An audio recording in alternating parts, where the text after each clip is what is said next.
continued investment and support and community for such a great organization. Let me tell you, my first time in the city of Detroit, Akindele was so gracious to give me a wonderful tour of this wonderful city.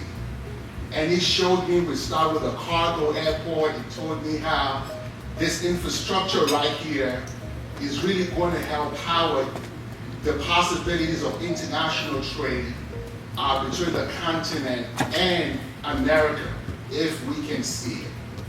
And he told me about the alternative energy automobile industry that the city of Detroit is leading in leadership with this race of dominance, and gave me the model and opportunity for us to connect and participate if we can see it.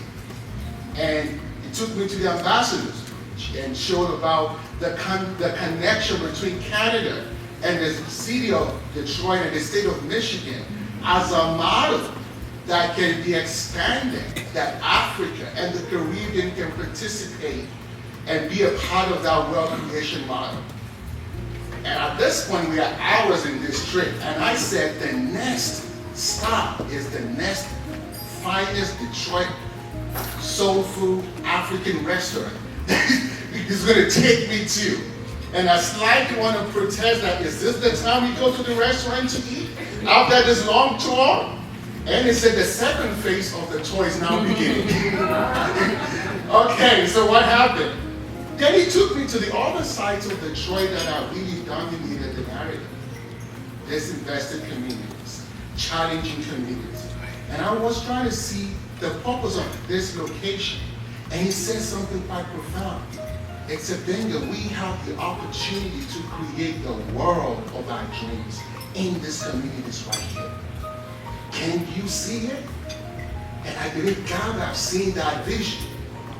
And when we look at the opportunity you all have in this room to have your address to be part of the rich heritage of this city. This was the very city that created the most lethal economic force the world has ever seen, the American middle class. This is the world that showed prosperity on a scale no civilization has ever seen in the previous industrial revolution that we had. But now we have the opportunity to lean into that heritage, to really create what the next phase of Black prosperity can look like. I was given a limited time. So when I think about what we do at the Nigerian Center and the climate that we are in right now, the rolling back of DEI, historical attacks on our immigrant communities.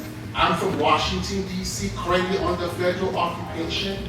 The despair and fear and trauma our immigrant communities are facing right now, we have an option.